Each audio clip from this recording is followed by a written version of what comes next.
Buen día, hermanos, Dios les bendiga. Ahora sí estamos escuchando a los hermanos cantar y eso es agradable a Dios y también es bueno para nosotros, para animarnos, señal de que estamos vivos para Cristo, Y esta mañana quiero invitarle a abrir sus Biblias en la primera carta de Pedro, capítulo 2. La primera carta de Pedro, el capítulo 2.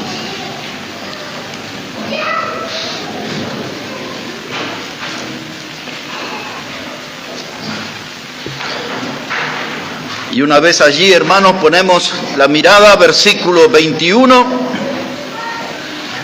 Quiero hablar esta mañana con ustedes acerca de los pasos dignos de ser imitados. Ese va a ser nuestro tema en esta mañana, pasos dignos de ser imitados. Dice aquí, primera de Pedro 2, verso 21, pues para esto fuisteis llamados, porque también Cristo padeció por nosotros, dejándonos ejemplos, para que sigáis sus pisadas. Ahí están en este mundo, hermanos, las huellas del Señor Jesucristo. Son huellas frescas, son huellas visibles, fácil de identificar. Y hay un pedido del Señor para nosotros, que sigamos sus pisadas. Eso es lo que hace un discípulo, sigue a su maestro. Esa es la misión nuestra, seguir a nuestro Salvador. En el camino encontraremos tropiezos, en el camino encontraremos pruebas, conflictos, batallas duras, toda clase de inconvenientes, obstáculos puestos por el diablo. Pero nosotros tenemos que seguir las pisadas del Señor. Una gran motivación es poder vivir con los ojos puestos en Jesús. Amén. Ayer estaba hablando con un predicador y él estaba pidiéndome una idea sobre una prédica que tiene que dar la semana próxima. Y la conversación se hizo largo porque le di todo un mensaje, todo un sermón. Y él dice, yo quiero predicar sobre esto de vivir con los ojos puestos en Jesús. Yo le dije que ese tema es maravilloso, es grandioso. Y todo cristiano debe tener eso como una regla de oro. Porque a veces en la vida congregacional van a suceder cosas que nos van a desanimar. El diablo va a usar cosas entre nosotros para desalentarnos. Alguien que me niega un saludo, alguien que no quiere invitarme a una comida, alguien que no quiere sentarse a mi lado, alguien que habla mal de mí en una congregación. ¿Es eso posible? Sucede en todos lados. Puede haber muchas cosas que sucedan en la vida de una iglesia y que me sean de tropiezo y enfríen mi corazón y comiencen a apagar mi fe y me alejen hasta depositarme en el mundo y deje el camino del Señor. Pero cuando yo entiendo esta regla de oro de vivir con los ojos puestos en Jesús, ese siempre es mi fuente de motivación, siempre será mi fuente de ánimo, porque yo estoy siguiendo sus pisadas, estoy mirando al Señor, no lo pierdo de vista, y no hay cosa que pueda suceder en esta vida que pueda hacerme alejar del Señor si estoy siguiendo sus pisadas. Amén. Ejemplo nos dejó. Amén. Para que sigamos sus pisadas. Usted no tiene que andar siguiendo a los hermanos, lo que hacen los hermanos, lo que hace el predicador, por más buenos que puedan ser. Usted tiene que vivir con los ojos puestos en Jesús. Siempre va a estar animado, siempre va a estar motivado si aprende esa gran lección, vivir con los ojos puestos en Jesús. Yo quería tomar un pasaje de la Biblia que resume seguramente todo lo que implica seguir a Jesús. Para mí es como el mejor pasaje de la Biblia y la mayoría de los predicadores coinciden en esto. Y ese pasaje está ahí en Filipenses, el capítulo 2. Para los que estuvieron ayer, estuvimos hasta el versículo 4. Hoy vamos a comenzar con el versículo 5. Filipenses, el capítulo 2 y el versículo 5. Y de ahí en adelante encontraremos razones ejemplares para seguir a Jesús, sus pisadas. Notaremos lo que Él ha hecho, y cuando nosotros le miramos a Él y seguimos sus pisadas, sin duda estaremos en el mejor camino. Dice la palabra de Dios, Filipenses, el capítulo 2, ahí vamos a estar prácticamente todo el mensaje. Versículo 5, dice la palabra: haya pues en vosotros este sentir que hubo también en Cristo Jesús, el cual, siendo en forma de Dios, no estimó el ser igual a Dios como cosa a que aferrarse, sino que se despojó a sí mismo, tomando la forma de siervo, hecho semejante a los hombres, y estando en la condición de hombre, se humilló a sí mismo, haciéndose obediente hasta la muerte y muerte de cruz. Por lo cual Dios también le exaltó hasta lo sumo y le dio un nombre que es sobre todo nombre, para que en el nombre de Jesús se doble toda rodilla de los que están en los cielos y en la tierra y debajo de la tierra, y toda lengua confiese que Jesucristo es el Señor, para gloria de Dios Padre. Aquí está todo, absolutamente todo en este pasaje, hermano. La primera ponemos allí en el versículo 6. Otra vez dice la Escritura que Cristo, siendo en forma de Dios,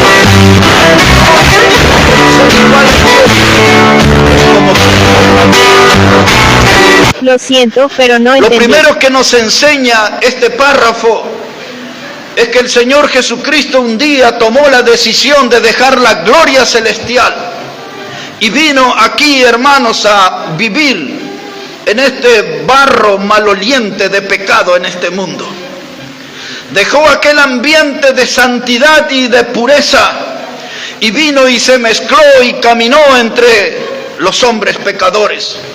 Dejó la comodidad del cielo, allí donde Él podía oír las alabanzas de los ángeles, de los arcángeles, y donde a toda su grandeza estaba allí. Pero Él decidió dejar ese lugar. Dice el texto: no estimó ser igual a Dios como cosa que aferrarse. No se aferró a la majestad. Él se decidió a venir aquí a este mundo. Él renunció a esos privilegios celestiales para venir aquí a la tierra y vivir con los pecadores. La expresión dice: no estimó ser igual a Dios. Esa palabra estimó en ese contexto significa que Él no puso precio. No le puso precio, no pidió nada a cambio. Quiere decir que Él no tasó su mudanza. Él se decidió y vino a vivir entre los pecadores. Y hermanos, el Señor Jesucristo dejó todo ese tesoro de privilegios en el cielo. No estimó ser igual a Dios y vino y vivió como uno de nosotros. Ese texto nos habla de que Él existió junto a Dios. Él es la esencia de Dios. Él es Dios hecho hombre. Por eso dice el texto: no estimó el ser igual a Dios. Una vuelta de página en Colosenses. Como está cerquita, le llevo ahí al capítulo 2 y el versículo 8. Después de Filipenses tiene Colosenses, capítulo 2, versículo 9, disculpe. Capítulo 2, versículo 9. Dice la palabra, hablando de Cristo, dice: porque en Él habita corporalmente toda la plenitud de la deidad. Para quienes no saben, la palabra deidad significa Dios. Y entonces el pasaje nos dice que en Él habitó corporalmente, en su cuerpo habitó Dios, enteramente Dios, porque Él era Dios hecho hombre. Cuando pensamos en la historia, el profeta Isaías anunció su nacimiento en el capítulo 7 y verso 14 y dijo estas palabras. Dijo Isaías: y la Virgen concebirá y dará a luz un niño, y su nombre será Emanuel, que significa Dios con nosotros. Entonces lo que tenemos que tener en claro principalmente los que son nuevos en la fe, es que Jesús es Dios. Él es el Dios hecho hombre, Él es Emmanuel, Él es Dios con nosotros. Aquí en Colosenses también, capítulo 1, verso 19, dice: por cuanto agradó al Padre que en Él habitase toda plenitud. Dios enteramente viviendo en Él. Jesús era hecho hombre, y ahora Pablo dice: Él no estimó ser igual a Dios como cosa que aferrarse. Él no dijo: yo no voy a convivir con esos pecadores inmundos, miserables que andan en esos caminos perversos. Él no estimó ser igual a Dios. Él no estaba listo a renunciar a toda esa comodidad celestial y venir con nosotros. Pero nuestro tema es que el ejemplo nos dejó para que sigamos sus pisadas. Y la primera pregunta que se plantea en esta mañana: ¿qué estamos dispuestos nosotros a renunciar para seguir a Jesús? Ahí está el gran ejemplo de Él. No estimó ser igual a Dios, renunció a los más grandes, renunció a esa presencia en el cielo y vino entre nosotros. ¿Qué estamos dispuestos nosotros a renunciar? ¿Qué estamos dispuestos nosotros a dejar para seguir a Jesús? El ejemplo nos dejó para que sigamos sus pisadas. Renunció a la comodidad celestial y vino entre nosotros. Ahora observe cómo sigue ese texto de Filipenses. Ya entrando en el versículo 7, dice la palabra allí: sino que se despojó a sí mismo, tomando forma de siervo y hecho semejante a los hombres. Esa expresión, hermanos, dice: sino que se despojó a sí mismo. Esa es de las doctrinas más profundas de la Biblia. Cuando enseñamos en los seminarios, o la gente más crecida en la teología, se llama esto la doctrina de la kenosis. La palabra kenosis, en el idioma griego, la palabra keno, significa que Él se vació. Él vino, hermano, y dejó de lado sus atributos de Dios y vivió como hombre, vivió como uno de nosotros. Hay una enorme discusión a través de la historia sobre ese texto, de el alcance, de qué cosa se despojó. Pero para claridad de ustedes quiero decirle: Él nunca se comportó con los atributos del Dios omnisciente, omnipotente, omnipresente. Él no usó sus atributos. Él vivió como hombre, Él vivió igual que nosotros. Dice la Biblia: se vació, dejó a un costado. La expresión más correcta creo que sería: dejó en desuso los atributos de Dios para vivir como hombre, como nosotros. Ahora, Él no dejó de ser Dios, porque ahora tengo otra palabra difícil para ustedes.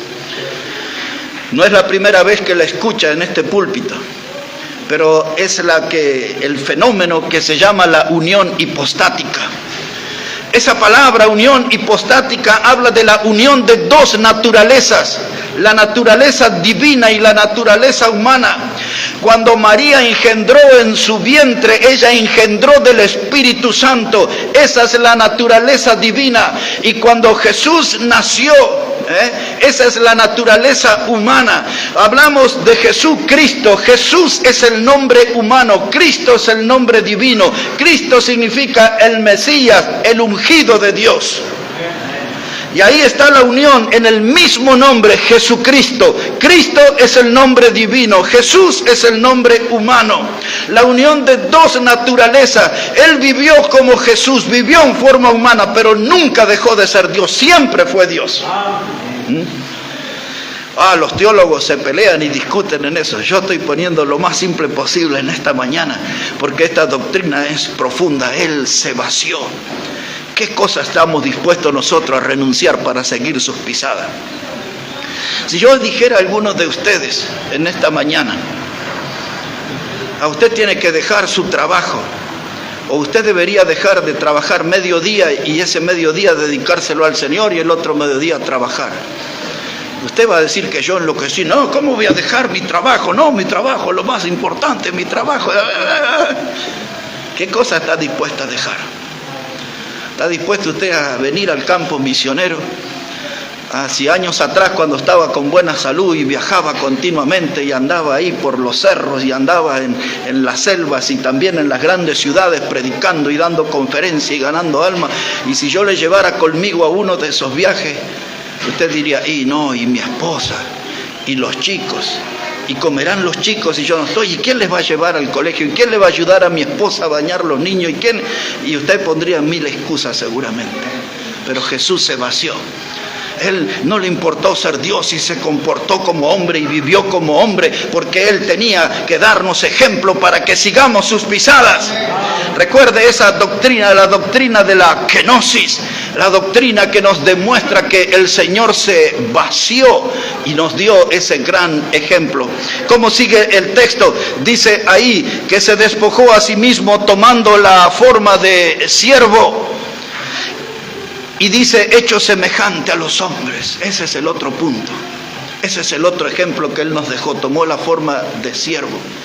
Y cómo, siendo Dios, se transformó en esclavo. Cómo desde el punto más elevado de la creación descendió al punto más bajo.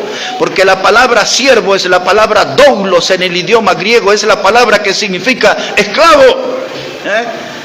Él dice en el libro de los Salmos, allá en el fondo está escrito de mí, y yo he venido para hacer tu voluntad. Él vino para someterse a la voluntad del Padre. Él vino para comportarse entre nosotros, a vivir como esclavo. Esa es la palabra siervo. Y eso es lo que Dios espera de cada uno de nosotros, que seamos sus esclavos, sus servidores. Yo sé que la palabra siervo es una palabra en desuso. Yo sé que en nuestra sociedad la palabra siervo es una palabra peyorativa que se utiliza para rebajar a otras personas. Cuando alguien dice, yo trabajo limpiando en una casa o lavando en una casa, a modo así de desprecio, es una sierva o un siervo. Nadie quiere ser eso, pero ese es el título más grandioso que puede tener un hijo de Dios. Ya lo dejaré para el final a eso. Pero el Señor se hizo siervo. Y uno dice, ¿cómo el Hijo de Dios, o cómo Dios hecho carne, vino a vivir entre nosotros como esclavo, como siervo? No pierda de vista esa palabra esclavo, porque es la traducción literal. Y entonces usted dice, deme ejemplos, se los doy. En Juan capítulo 13, versículo 5, dice la Biblia que Él tomó un lebrillo con agua y tomó una toalla y le lavó los pies a los discípulos. Y usted sabe lo que puede encontrar en los pies, ¿no? Toda clase de tierra, hongo, ya sabe todo eso. Y Él no le importó esos pies. Se puso a su lado y lavó los pies de cada uno de ellos. Y eso es lo que hace un siervo. Como el Dios creador de todo el universo, el que solamente decía la palabra y dijo, sea la noche y fue la noche, y sea el día y fue el día, y sea la luna, el sol y todo así, todo fue hecho por su palabra. Solamente decía la palabra y creaba. Y ese Dios tan grandioso y tan maravilloso, del cual nosotros cantamos aquí, ¡cuán grande es Él! Cómo vino y se hizo siervo. Ejemplo nos dejó para que sigamos sus pisadas. Todos nosotros en algún momento de la vida nos pica el bichito de la vanidad y tenemos ínfulas, delirios de grandeza. Nos sentimos más importantes en la familia. A nadie come en la casa si yo no llego. Nadie puede encender el televisor si yo soy el que elijo el programa en la tele. Llego a la iglesia y quiero que todos me miren, soy el centro. En el lugar de estudio soy el más inteligente, el más avanzado, el matemática, todos me tienen que consultar. A muchos en el deporte dice, yo juego bien, practico bien este deporte. Muchas veces nos pica ese bichito de la vanidad, de la grandeza. Pero el Señor Jesucristo, el ejemplo que nos dejó para que sigamos sus pisadas, es que nos comportemos como siervos en esta vida, como servidores en esta vida. El camino del servicio es el único camino que le lleva a la altura al Hijo de Dios. Y dice la palabra aquí que Él tomó la forma de siervo, es decir, que Él fue igual a nosotros. Y dice ahora, y se ha hecho semejante a los hombres, recordando al profeta Isaías. Dice él en el capítulo 53, hablando de Cristo, dice, él fue subiendo como el renuevo de una tierra seca. No había en él poder ni hermosura, mas le veríamos sin atractivos para que le deseáramos. ¿Qué estaba diciendo Isaías?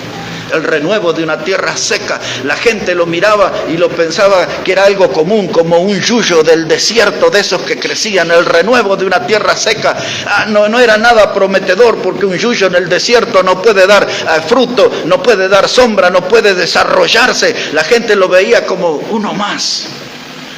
Y dice, y le veríamos sin atractivo, le veríamos sin poder, sin hermosura. No veíamos en él, hermanos, allí, este aquí es el más bello, y lo era.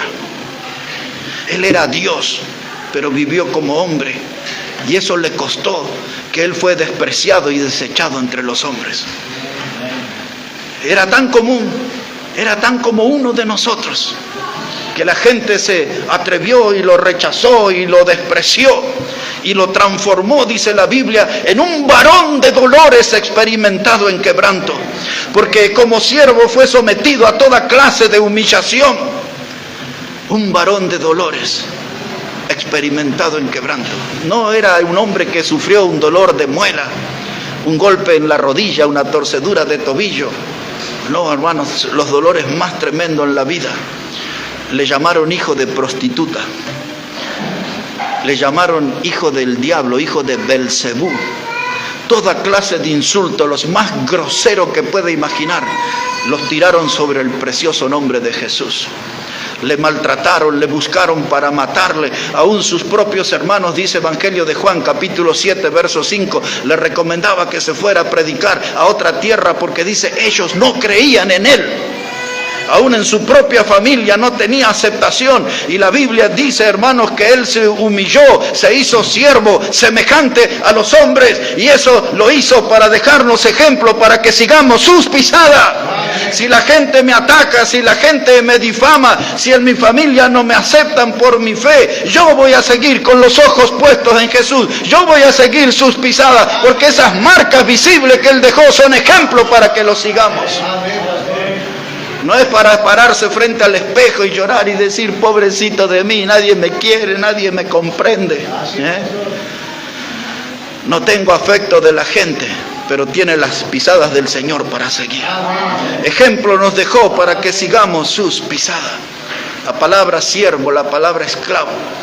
Esto nos lleva a recordar algo del Antiguo Testamento. Después, si usted quiere leer todo el capítulo 25 de Éxodo, dice en los primeros versículos una ley en cuanto al esclavo. El esclavo trabajaba para su amo durante 6 años. Y al año 6º, dice ahí en el libro de Éxodo, quedaba libre. Pero si el esclavo consideraba que su amo había sido bueno con él, entonces el esclavo venía y le decía a su amo, tú has sido bueno conmigo, yo quiero ser siervo tuyo, voluntario, para siempre. Y entonces el amo lo tomaba ese siervo y lo llevaba frente a los ancianos, a los jueces, y lo paraban al siervo junto a una puerta ahí. Tomaban una lesna y le hacían un orificio en la oreja, y ese siervo iba a andar toda su vida con ese orificio, que tenía el mensaje, mi amo fue bueno conmigo, y este orificio dice que le voy a servir voluntariamente para siempre. Es lo que Jesús está mostrando. Él no le dijo a su padre, yo voy a competir por tu trono. Él no dijo, yo me voy a sentar en tu trono. Él vino y se hizo siervo. Vino para servir a su Padre. Dice Jesús, el hacer tu voluntad es lo que me agrada. Y él vino a eso. Él se sujetó a su Padre, se sometió a su Padre. Anoche comentaba con uno de los hermanos que él siempre iba al monte a orar, siempre se iba a un lugar apartado a orar. La Biblia habla muchas veces de él. Jesús subió al monte, Jesús descendió al monte, Jesús fue a un lugar apartado. ¿Qué hacía en esos lugares? Oraba, porque él dependía completamente de su Padre. Él estaba sujeto a su Padre, toda su vida terrenal, hasta la última palabra en la cruz, que él dijo, Padre, en tus manos encomiendo mi espíritu. Ejemplo nos dejó para que sigamos sus pisadas. ¿Y ahora dónde está nuestra marca de siervo de Dios? No estoy hablando de la marca de un piercing, no estoy hablando de la marca de un tatuaje en su vida, estoy hablando de la marca que nos distingue como siervo de Dios. En nuestro cuerpo, en nuestro andar, tiene que haber marcas que la gente distinga. Este es un varón de Dios, esta es una mujer de Dios.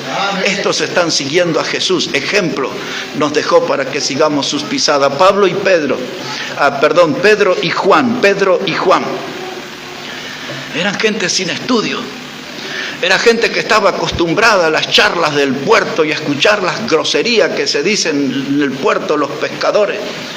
Pero cuando ellos hablaban la palabra de Dios, dice allí en Hechos capítulo 4 y verso 13, que la gente les veía a ellos y se admiraban y quedaban maravillados de cómo hablaban y les reconocían que ellos habían estado con Jesús. Eso era la diferencia. No tenían títulos de profesionales, eran humildes pescadores, pero la gente lo veía que ellos seguían las pisadas del maestro y en la forma de hablar y en la forma de vivir reconocían que habían estado con Jesús. ¿Puede el mundo reconocer eso en nosotros, que estamos con Jesús? ¿Qué tal nuestra conducta en la calle? ¿Qué tal nuestra conducta en el trabajo? Y en nuestra vida privada, donde los hermanos no nos ven, ¿qué tal somos ahí? ¿Qué tal? Seguimos en la intimidad las pisadas de Jesús. El ejemplo nos dejó para que sigamos sus pisadas. Se comportó como siervo. Como siervo, en su cuerpo estaba la marca del servicio. Y ahora quiero que lea otra vez junto conmigo ese verso 7. Dice la palabra, sino que se despojó a sí mismo, tomando la forma de siervo, hecho semejante a los hombres. ¿Por qué dirá la Biblia hecho semejante a los hombres? Y encima que somos medio feuchos y todo, ¿no? Dice, voy a ser igual a ellos. ¿Sabe qué, hermano? Había una doctrina que venía desde el Antiguo Testamento. Después, si usted quiere dedicar tiempo, está todo en el capítulo 25 del libro de Levítico. Ahí va a encontrar enseñanzas como la ley del jubileo, era algo que sucedía cada 50 años. Y luego está la ley del redentor, del pariente cercano. La palabra que se usa es la palabra goel. Goel es la palabra pariente cercano. Y entonces dice así, usted va a encontrar, por ejemplo, en Levítico 25, verso 25, dice que si alguien empobreciere y tuviera que vender su propiedad, vamos a suponer que hermano José Luis empobrece y él vende su propiedad, se la vende al hermano Ramiro, pero él necesita el dinero. Entonces dice, ¿cuánto me ofertás? Tal, y la propiedad puede valer mucho más, te la doy porque yo necesito eso. Y entonces viene la hermana Ruth, que es su pariente cercano, y dice, no, yo voy y compro esa propiedad. Era alguien que venía en rescate, y eso es toda una doctrina en el Antiguo Testamento. Esa doctrina no solamente estaba referida a los terrenos, a las propiedades donde el pariente cercano rescataba a su familiar que había empobrecido y tuvo que liquidar sus bienes, sino que también eso tenía que ver con la parte del matrimonio. Cuando un varón moría y no tenía hijos, su hermano que seguía soltero tenía que casarse con la viuda. Y había todo un ritual acerca de eso. Eso se llamaba la ley del levirato. Y entonces tenía que venir el hermano soltero, casarse con la viuda, y tenía que tener un hijo con ella, y el hijo que tuviera tenía que llevar el nombre del muerto. ¿Entienden, hermano? Entonces, si el hermano dice, yo no me quiero casar con ella, no es mi tipo, mi target, dice, no quiero. Entonces, lo que tenían que hacer, tenían que llevarlo delante del juez, a ese hermano que no se quería casar con la viuda. Síganme en esto, que es muy importante. Lo tenían que llevar delante de los jueces. Y entonces, el que no se quería casar, se tenía que sacar la sandalia y se la tenía que dar a la viuda. El segundo acto, la viuda le tenía que escupir en la cara, delante de todos. Y el tercer acto, en la casa de ese que se negó a casarse con la viuda, le ponían un cartel que decía la casa del descalzado. Nadie podía sacar ese cartel. Eso era la ley del levirato, era parte de la ley del pariente cercano. En un ejemplo, y ya salgo de ese punto, está en el libro de Ruth. Cuando Ruth quedó viuda, entonces ella volvió a la tierra de Noemí, y había allí un hombre que se llamaba Booz, y Booz tenía interés en comprar los terrenos de los que eran familiares de Ruth, que se llamaba Elimelech, el padre de los muchachos que murieron. Y entonces Booz quería comprar esos terrenos, y eso implicaba que también tenía que rescatar a Ruth y transformarla en su esposa. Y Booz estaba decidido a eso, pero resulta que había otro pariente más cercano. Y en el libro de Ruth capítulo 3, que sería bueno que ustedes lo lean, a la Biblia le llama fulano, vos lo llamas, fulano. Aquí está Ruth la moabita, es la viuda de nuestro pariente, y dice, y yo quiero saber si tú vas a redimir, si tú la vas a rescatar, porque si no, yo tengo interés, ya puse mi ojo ahí. Y entonces dijo el hombre, ese que le llaman fulano, dice, sí, yo voy a redimir. Y vos le dice, pero también tienes que quedarte con la mujer moabita. Y él dijo, no, entonces no quiero. Y la Biblia no cuenta ahí, pero hicieron todo el ritual que le conté. Ese hombre tuvo que dar la sandalia, Ruth le tuvo que escupir en la cara, y le tuvieron que poner ese título en su casa, la casa del descalzado. Ahí en el libro de Ruth se ve esta doctrina del pariente cercano. Y de Ruth venimos aquí. ¿Entiende por qué Cristo tuvo que hacerse igual a nosotros? Porque Él vino para rescatarnos. Él vino para rescatarlo. Nosotros estábamos en ruina. El pecado nos arruinó. El pecado nos humilló, el pecado nos hundió en lo más profundo de la miseria, y Cristo tuvo que hacerse hombre semejante a nosotros para hacer el papel del pariente cercano y venir y rescatarnos. Y el apóstol Pedro lo puso así en el capítulo 1, verso 18 de la primera carta, dice que Él nos rescató de nuestra vana manera de vivir, no con oro ni plata, que son cosas corruptibles, sino con la sangre preciosa del Cordero, sin mancha y sin contaminación. Ahí está cómo nos rescató. Ahora, para hacer eso, Él tenía que ser nuestro pariente cercano, Él tenía que ser igual a nosotros.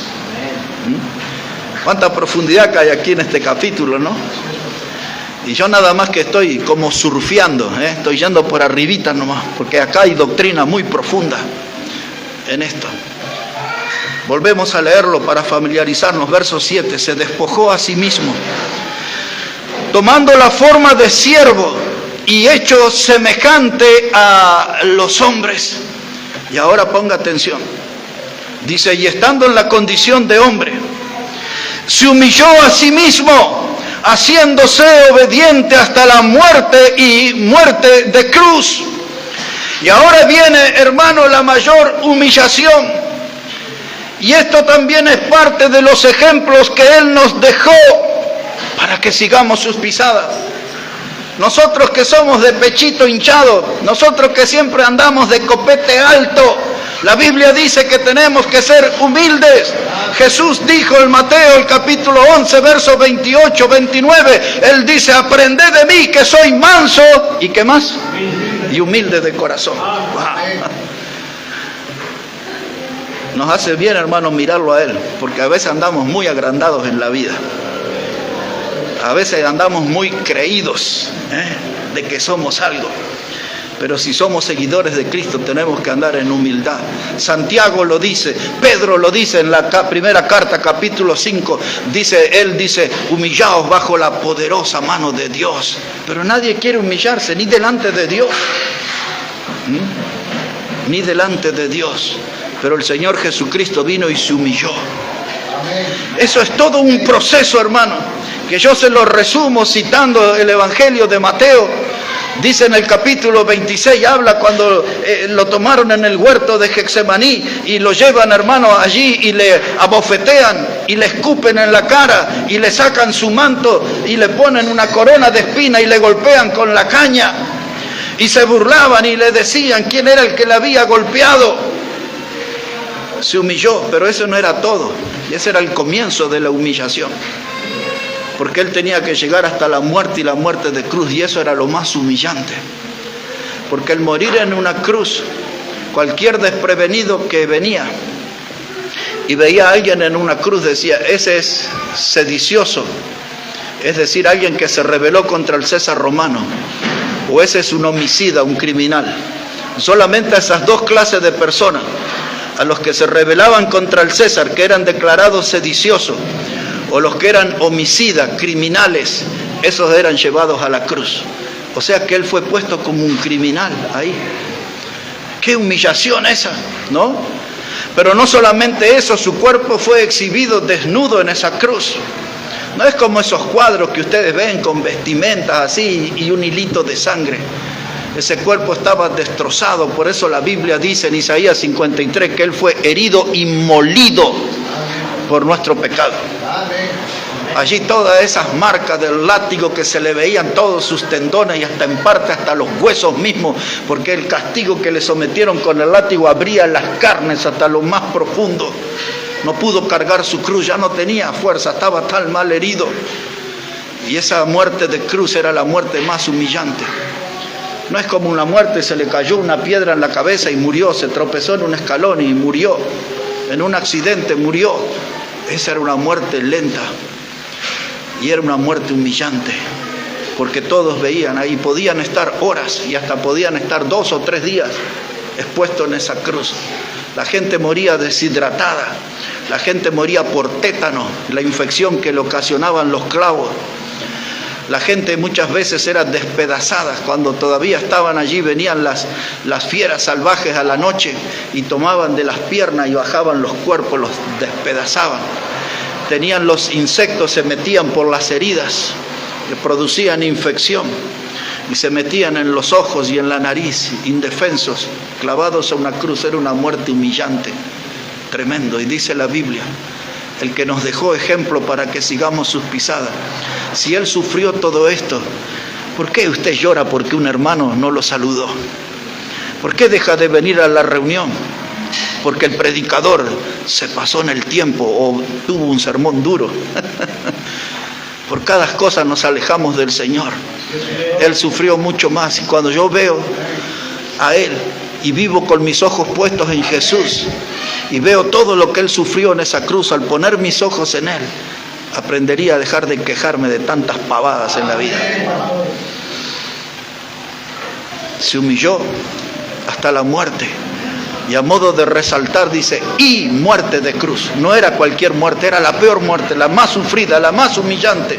Y ahí estaba expuesto el Hijo de Dios, el que nos dejó ejemplo para que sigamos sus pisadas.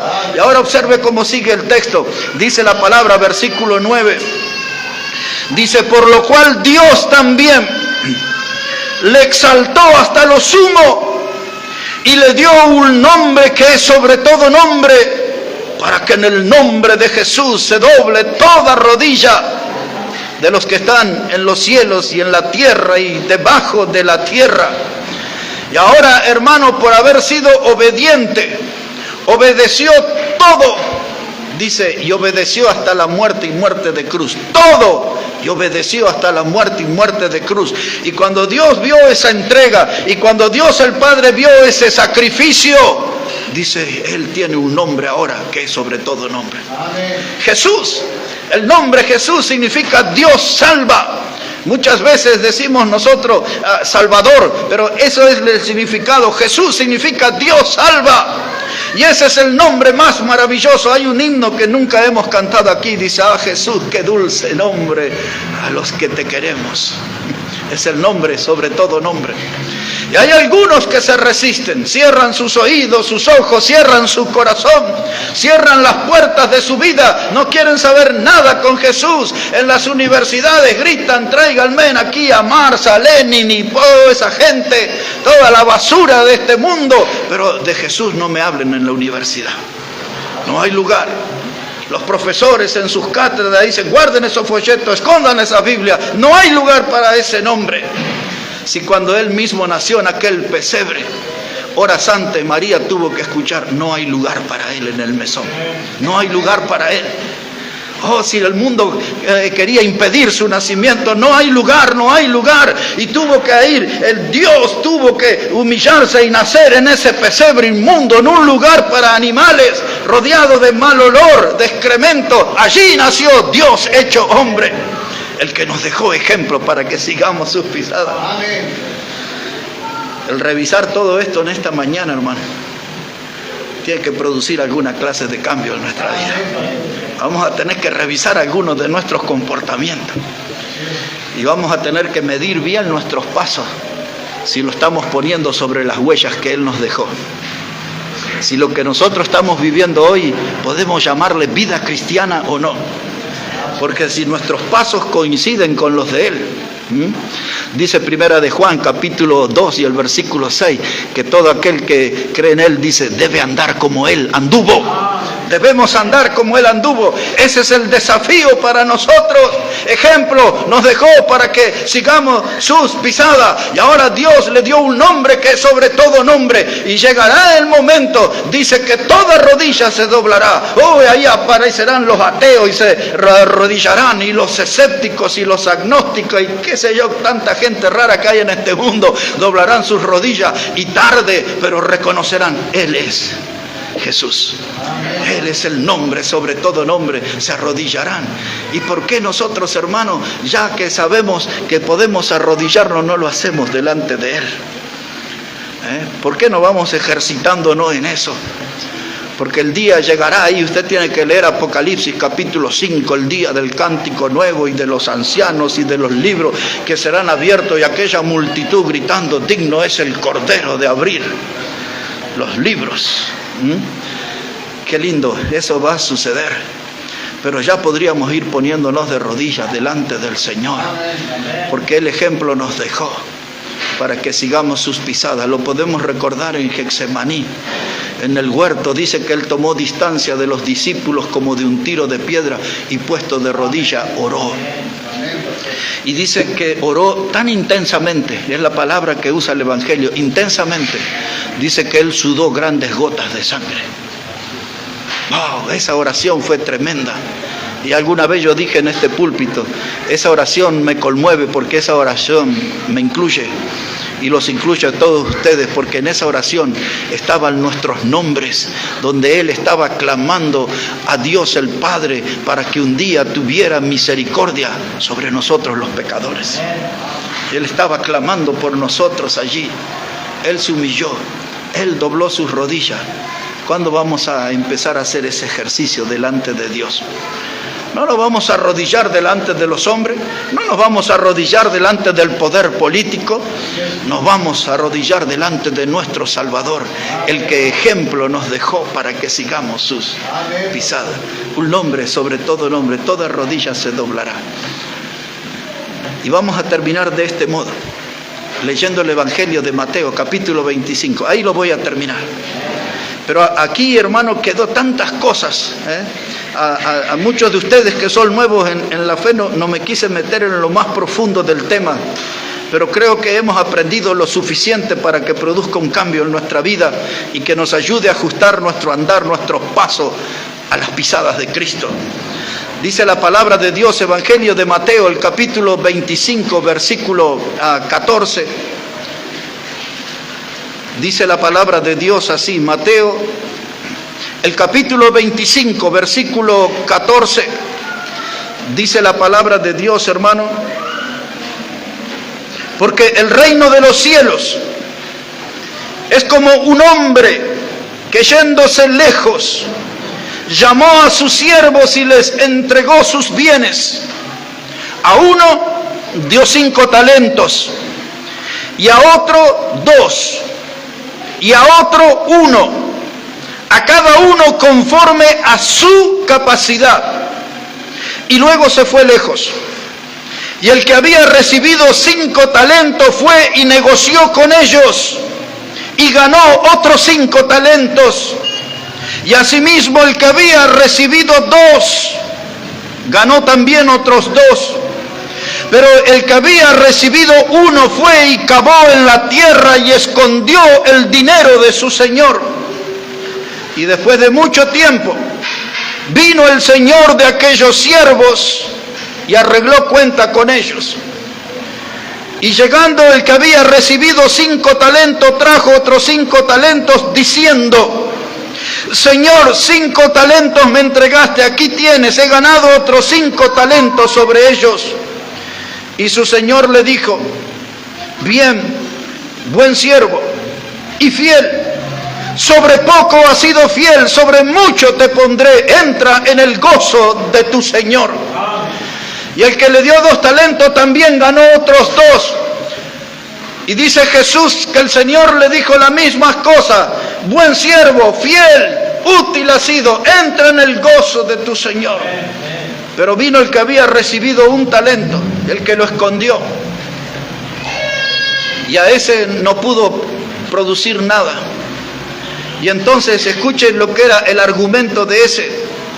Dice ahí, versículo 24, pero llegando también el que había recibido 1 talento, dijo: Señor, te conocía que eres hombre duro, que ciegas donde no sembraste y recoges donde no esparciste, por lo cual tuve miedo y fui y escondí tu talento en la tierra, y aquí tienes lo que es tuyo. Respondiendo su señor le dijo: siervo malo y negligente. Ahora mire, hermano, esto tiene mucho que ver con nuestra vida. Dice que Dios repartió talentos de acuerdo a la capacidad. Cada uno de nosotros tenemos diferentes talentos. Eso debe diferenciarse de los dones que Dios nos da también a cada uno de nosotros. Pero hablando de talento, era algo que Dios dio para producir. Esto que pusieron a trabajar 5, ganaron 5. El que puso a trabajar 2, ganó otros 2. El problema en nuestra iglesia es que nosotros hemos recibido 1 talento y en vez de ponerlo a trabajar, en vez de ponerlo en acción, en otras palabras, en vez de poner nuestros talentos para ser de bendición a otros, vamos y lo escondemos. Nos escondemos los jueves, nos escondemos los sábados, nos escondemos 2 o 3 domingos en el mes, no usamos nuestros talentos, nos comportamos de manera egoísta, no estamos siendo bendición a otros hermanos. Nuestras ausencias, ese de desaparecer, de escondernos, es de tropiezo a otros hermanos. No estamos edificando, pero estamos 100% ciertos de que usted tiene un talento dado por Dios. No se puede discutir eso. Y ese talento no es para usarlo para beneficio propio, es para usarlo de bendición de los hermanos en la iglesia. Si usted predica, tiene que ser bendición a los hermanos. Si usted canta, tiene que ser bendición a los hermanos. Si usted es de los que pasa a hacer la lectura bíblica, tiene que ser bendición. Si es el tesorero, el administrador en la iglesia, tiene que ser de bendición. Dios nos ha dado diferentes capacidades, pero el cuerpo, hermano, no puede andar divorciado. Pablo planteó ese problema frente a la iglesia de Corinto. Un ejemplo, no voy a ser textual, pero el ojo no le puede decir al brazo: che, salí que no sos parte del cuerpo. Todos nosotros somos parte del cuerpo de Cristo, todos nosotros nos necesitamos. Su ausencia nos duele, esas sillas vacías duelen. Alguien tiene que estar ahí, alguien que Dios le confió un talento, lo anda sepultando, no sabemos a dónde en esta hora. Tendría que estar acá para hacer bendición al resto.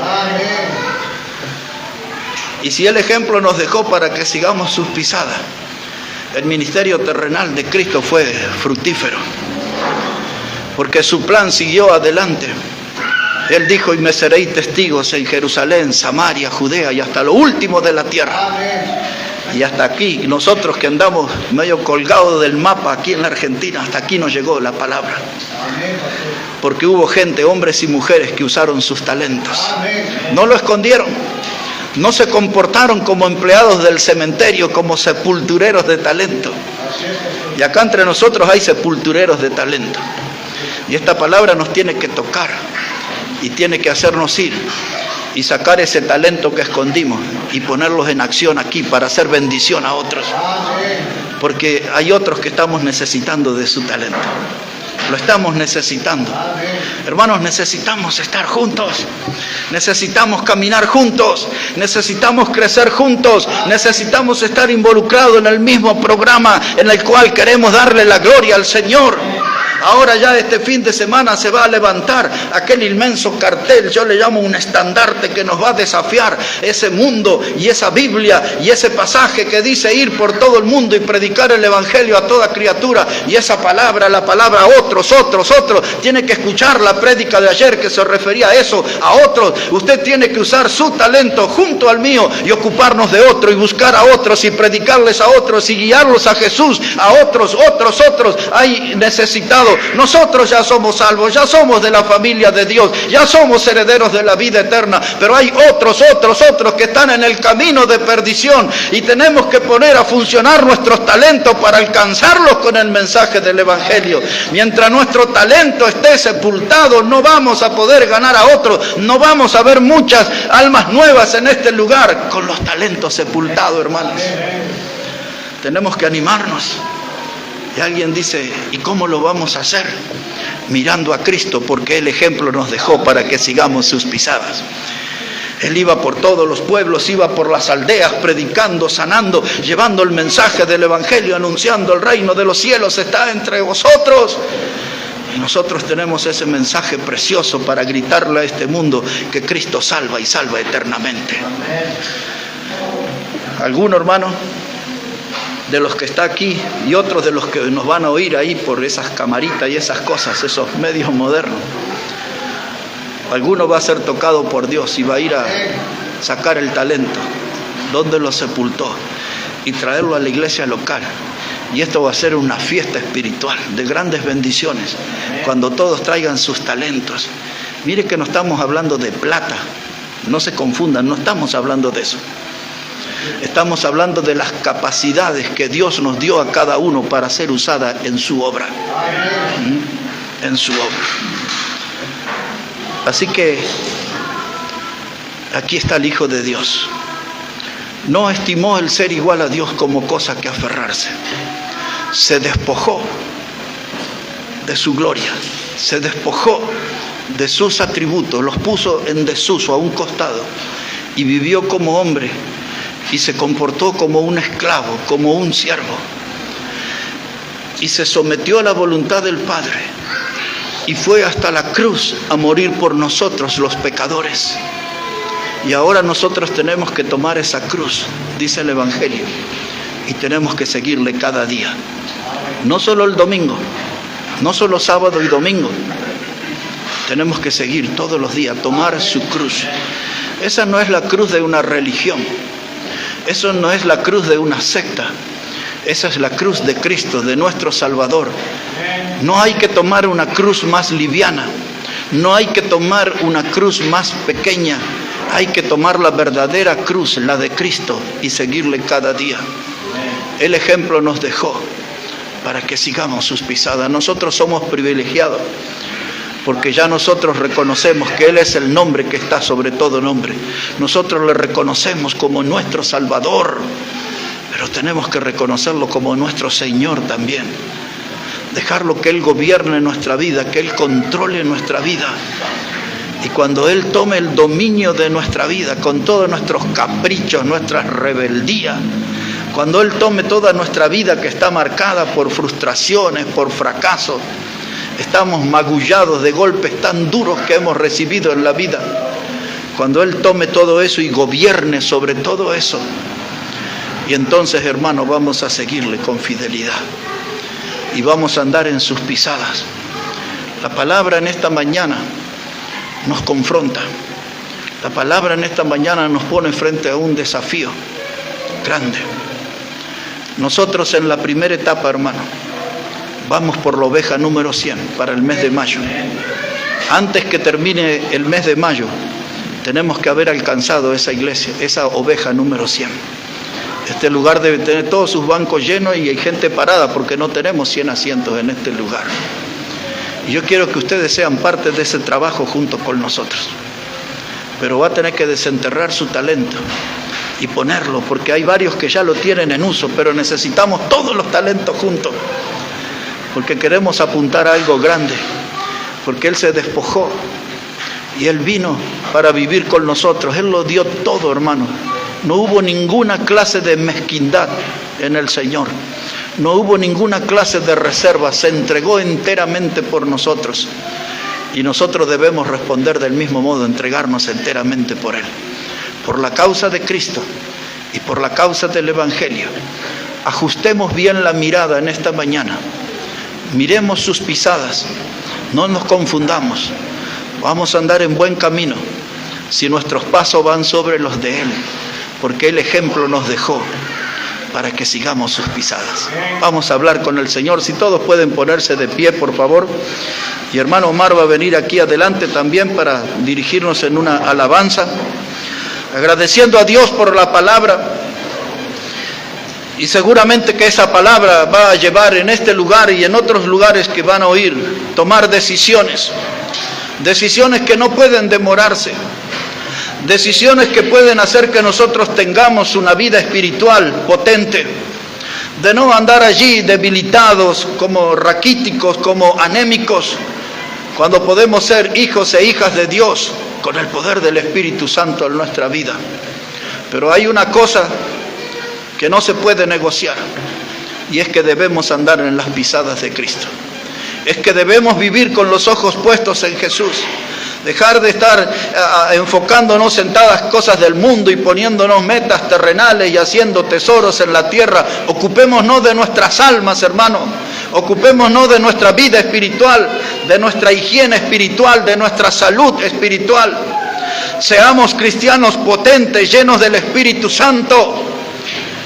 Y hoy la clave nos fue dada en la palabra. Lo podemos lograr si seguimos las pisadas del Señor. Ejemplo nos dejó para que sigamos sus pisadas. Queremos darte las gracias, Señor. Algunos por primera vez, otros una vez más. Hemos visto aquí en tu palabra cómo dejaste esa gloria celestial para venir a vivir entre nosotros, entre los pecadores, a los cuales buscaste compasión. Los buscaste con dedicación por todos los caminos polvorientos del pecado. Y hemos visto, Señor, cómo te acercaste a las almas despreciadas y fuiste a la cruz por cada una de ellas y has muerto. En esa muerte dolorosa, vergonzosa y humillante. Y ahora aquí, Señor, con nuestra memoria intacta de tus pasos y de tu obra, que ella sea la motivación para nuestra vida, que sea el desafío que aceptemos en esta mañana. Y con urgencia saquemos esos talentos que hemos sepultado y los pongamos en uso aquí en tu obra, para la gloria y honra de tu santo nombre, Señor. Que tu mano poderosa esté con nosotros, guiando y fortaleciendo cada una de nuestras vidas. Necesitamos de ti, Señor, pero entendemos que hoy debe haber alguna decisión en nuestra vida. Aquí en este lugar, al regresar a nuestra casa, necesitamos un lugar a solas contigo hoy, Señor, y tomar esa decisión de sacar la mirada del mundo, de las cosas temporales y pasajeras, y enfocarnos en las cosas espirituales y eternas. Que hoy la lección, Señor, sea suficiente para que sigamos tus pisadas y para que vivamos con los ojos puestos en Jesús, el autor y consumador de nuestra fe. Bendice tu palabra, Dios, y bendice nuestras vidas. Todo esto lo pedimos en el precioso nombre de Cristo, en el nombre que es sobre todo nombre. Amén y amén. Que Dios bendiga su palabra. Hermano Omar viene aquí a esta parte para guiarnos en la alabanza.